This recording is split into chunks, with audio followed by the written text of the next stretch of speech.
Let's have a look at the papers now. I'm joined in the studio by community editor and columnist at The National, Shona Craven, and UK editor of The Big Issue, Paul McNamee. Good to see you both. Thanks for joining me. Shona, let's start with The Telegraph.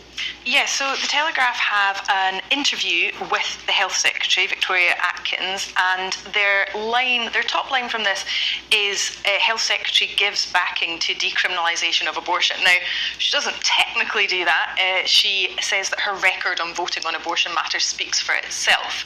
And so, the suggestion is that will then be how she approaches this. There's two amendments that are being proposed. One would, as it says here, decriminalise abortion. So what that means is... Let's get the context on that, because a lot of people will think it's not a criminal act to have an abortion. So it might be a bit confusing. Yeah, I think there's a lot of misunderstanding about this, and some of the headlines about criminalisations have quite confused and shocked people. A lot of people don't realise that there are still these laws in place and that abortion is not as freely available as it might appear. So this is about decriminalising women who seek abortion as opposed to, for example, providers. There will still be laws in place about the provision of abortion, but it means that women will not be, risk being sent to prison for having an abortion.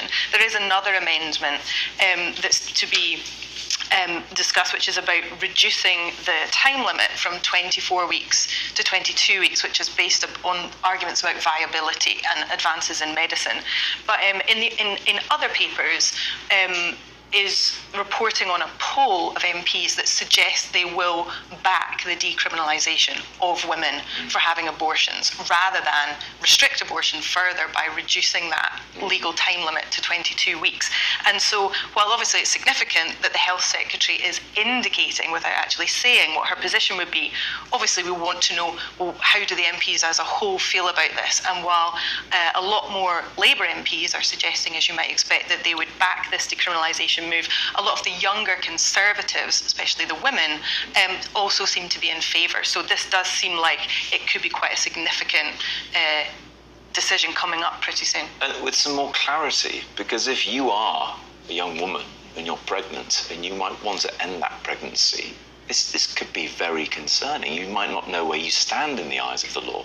Yeah, but also I suppose you could ask the question, is this an issue that women do consider? And, for example, these prosecutions that we've seen, was it actually something that women thought about? Of course, you would think anyone would be concerned about being criminalised, but actually, is that top of someone's concern if they find themselves maybe unexpectedly discover they're pregnant quite late into a pregnancy? Yeah. I don't know how much that actually influences women's actions, but obviously it's a very negative thing for someone to be prosecuted for something that no one would, have chosen to be in that position to begin with.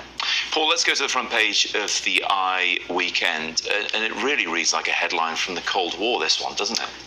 It does, and every aspect of it feels like it's something from the Cold War.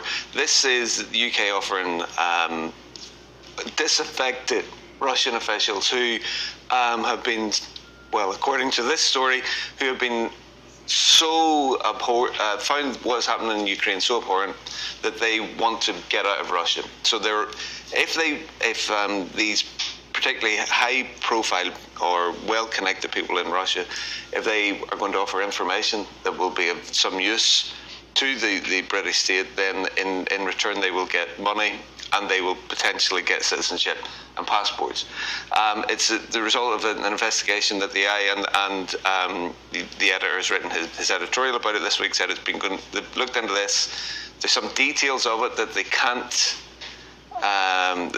print. There's more to it, but this sort of thing has been going on, as it says in the story, since the days of the Cold War. It just feels that it's warming up again, and there's one key part to it, because while it says this is not like it used to be, they then talk in some detail of how it is exactly like it used to be. It is like a John le Carre novel, because they're meeting in their handlers in parks, bars, hotels, rooms and ghost buildings, property set up with fake businesses. So this is going on in real time again, and as you say, it's something we thought had been left behind. Well, they might get money, citizenship, but will they get safety? That's the big question for anyone defecting, because we've seen what Russia can do in our own country. That is not a question that is addressed here, but I guess that is absolutely key when you see what has happened in Salisbury and in other places. The the arm of Putin stretches a very, very long way, and if he decides to get you, then I guess people will live in fear.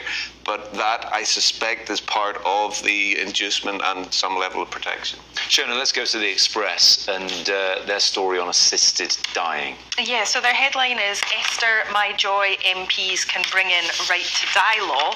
A slightly awkward juxtaposition, I must say, with a picture of a smiling King Charles with his get well cards. And I suppose, unlike the abortion story, this isn't something that is going to be voted on by MPs anytime soon. And basically, at this point, what Esther Ranson, who has stage 4 cancer, sadly, she's calling for the political parties to commit to having a discussion about this. We will come back to the papers in the next hour. Thank you both very much indeed. Stay with us.